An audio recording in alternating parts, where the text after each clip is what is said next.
Vous êtes donc bien réveillés et c'est l'heure du JT de Vue d'ailleurs. Vue d'ailleurs est un média en ligne qui couvre l'actualité avec originalité.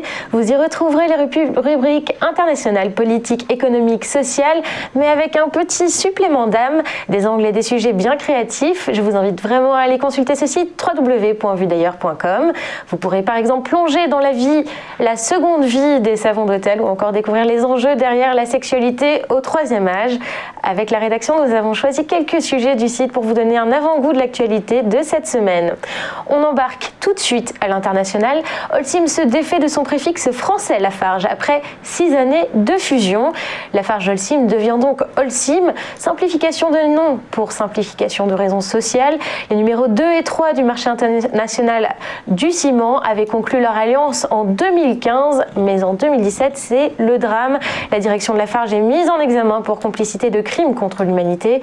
Dans l'intention peu dissimulée de maintenir ses activités en Syrie, l'entreprise aurait versé des pots de vin à des groupes djihadistes dont l'État islamique. Le comité de direction de Lafarge a donc complètement été évincé. Conséquence, Holcim trace son chemin sans traîner les casseroles françaises plus longtemps. Ce petit divorce passant par la modification du nom de l'entreprise ne devrait pas avoir d'impact sur leur marque commerciale. Une assemblée générale devra confirmer cette décision début mai. On se retrouve tout de suite pour l'actualité en France.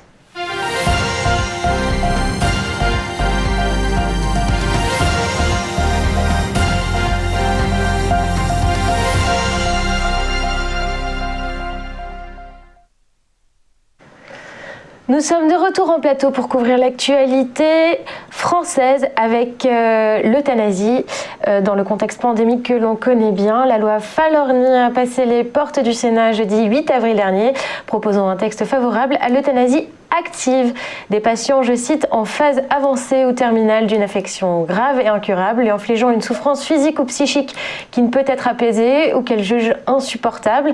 L'euthanasie passive est-elle déjà en vigueur depuis 5 ans? Des milliers de Français pratiqueraient déjà l'euthanasie active de façon clandestine ou dépasseraient les frontières suisses ou belges pour finir leur jour de façon médicalement assistée.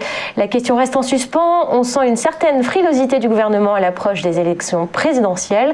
Nous sommes en duplex avec Jérôme Bacher, sénateur du Parti Les Républicains de l'Oise et conseiller départemental de Senlis. Jérôme Bacher, bonjour. Bonjour. Vous êtes l'auteur d'une tribune dans Vue d'ailleurs titrée « Accepter la mort, pas les souffrances » dans laquelle vous vous positionnez contre cette proposition de loi Falorni et de ces quelques 3000 amendements. Qu'est-ce que vous souhaitez défendre aujourd'hui ? Alors, nous, pour vous dire les choses, au Sénat, nous avons déjà eu à voter une proposition de loi sur l'euthanasie active. Elle a été rejetée de justesse. C'était une proposition de loi d'origine socialiste.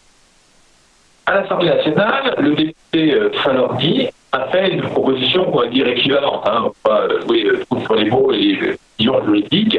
On est beaucoup plus sur le fond.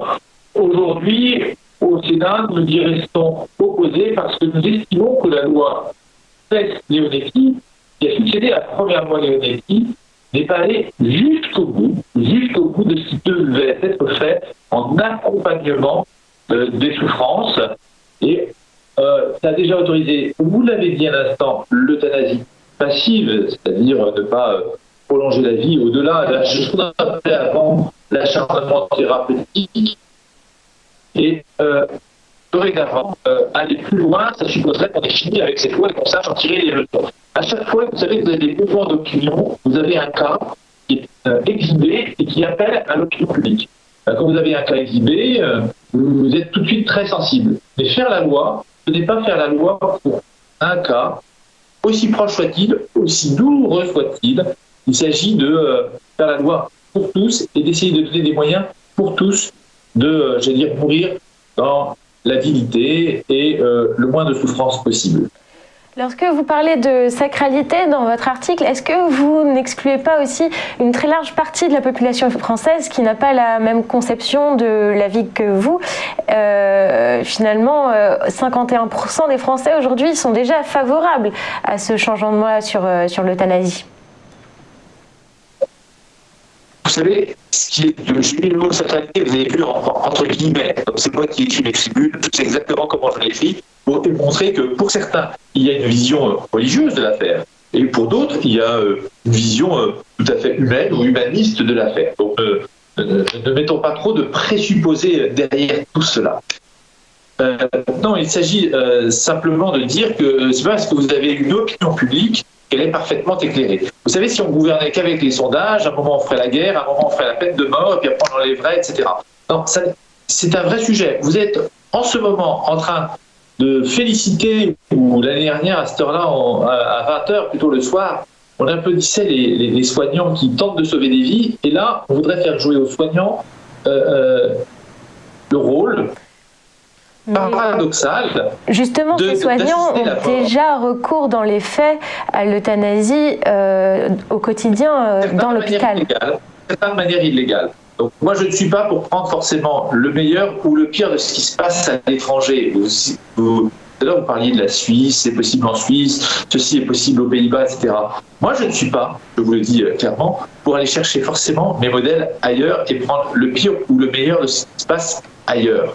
J'essaye de dire, en France, nous avons toujours eu un choix équilibré et très consensuel. Ce n'est pas un sujet de division de la société. C'est un sujet sur lequel il faut avancer ensemble, car il s'agit bien de la vie, il s'agit bien de la mort. Ce qui est tout à fait inacceptable aujourd'hui, ce sont les souffrances. Et vous parlez de consensus, mais même au sein du Parti Les Républicains, on sent que le sujet est sensible. D'ailleurs, Monsieur le Président des députés, Damien Abad, l'a concédé. 70% du groupe a des doutes, comme lui. Mais le sujet n'est pas... Heureusement que nous avons tous des doutes. Nous avons tous des doutes, je vous rassure, sur ce genre de sujet. Mais justement, il n'y a pas aujourd'hui le consensus qui va bien sur ce genre de sujet. Il n'y a pas le consensus qui va bien.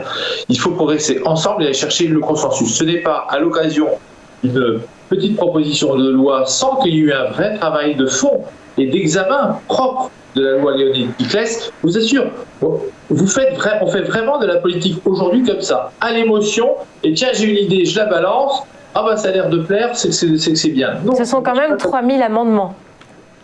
Oui, alors ces 3000 amendements qui ont été faits par mes collègues de l'Assemblée nationale pour faire de l'opposition, ça n'a pas de sens non plus. Ça n'a pas de sens non plus. Hein. J'ai autant vous le dire, au Sénat, nous ne sommes pas jamais dans l'obstruction parlementaire. Jamais. Ce n'est pas la conception que nous en avons. Bon, c'est parfois à l'Assemblée une des façons de faire. Nous sommes beaucoup plus respectueux du texte et de ce qui nous est présenté pour cela. Mais au-delà de tout ça, c'est parce qu'il n'y a pas consensus que certains ont choisi le blocage. C'est parce qu'il n'y a pas consensus que d'autres ont tenté, de mettre le sujet dans le débat. Et c'est bien qu'il soit dans le débat. Mais aujourd'hui, il est dans le débat pour ou contre. Il n'est pas du tout dans le débat de la nuance. Et je trouve que ce sujet mérite un peu de nuance et un petit peu moins de passion. Merci Jérôme Bascher pour ce débat nourri. La question de l'euthanasie a beau être récurrente, c'est vrai qu'il est rare de pouvoir avoir un œil véritablement différent et argumenté sur la question. Au revoir, à bientôt. Et nous, on se retrouve tout de suite pour l'actualité économique et sociale.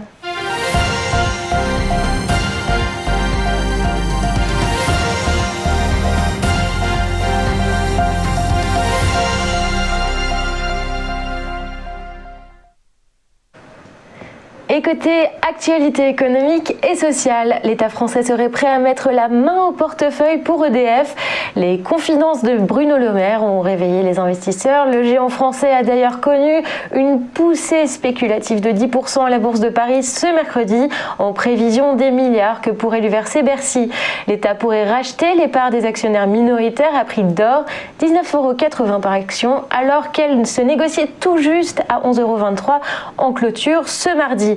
Mais surprise, ce cadeau gouvernemental de 10 milliards d'euros n'est pas sans intérêt. Évidemment, le rachat des 17% du capital d'EDF s'inscrit dans la réforme Hercule. Avec le lancement d'EDF Vert en bourse, l'État français mise tout sur un regain d'attractivité très prochain. A tout de suite pour le point culture.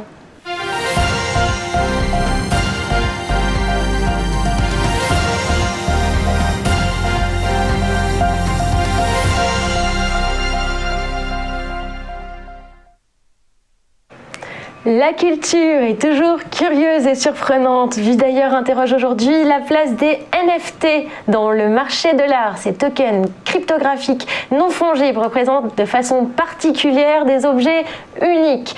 Comment fonctionnent les NFT? C'est assez classique. Le NFT prend ou perd de la valeur en fonction de l'engouement généré par une œuvre. Par contre, tout le monde peut avoir accès au contenu de l'œuvre. En résumé, n'importe qui peut acheter la reproduction d'un Dali, mais une seule personne peut détenir la persistance de la mémoire dans sa version originale. Sur la conservation du patrimoine culturel et numérisé, je vous recommande d'ailleurs très chaudement la lecture de Préférence Système d'Hugo Bienvenu. Bref, pour l'instant, les NFT sont surtout utilisés pour vendre de l'art numérique, mais la question que soulève ce nouveau système de marché, c'est aussi celle de la nouvelle place que doivent inventer les galeristes pour mettre leurs compétences en valeur sous un jour nouveau, le jour du numérique. L'avenir est toujours fait de renouveau des métiers. Et c'est la fin de ce JT. Merci de nous avoir suivis. N'hésitez pas à explorer le site de Vue d'ailleurs et rendez-vous vendredi prochain pour de nouvelles aventures avec 3 sujets originaux et d'actualité. Très bonne journée.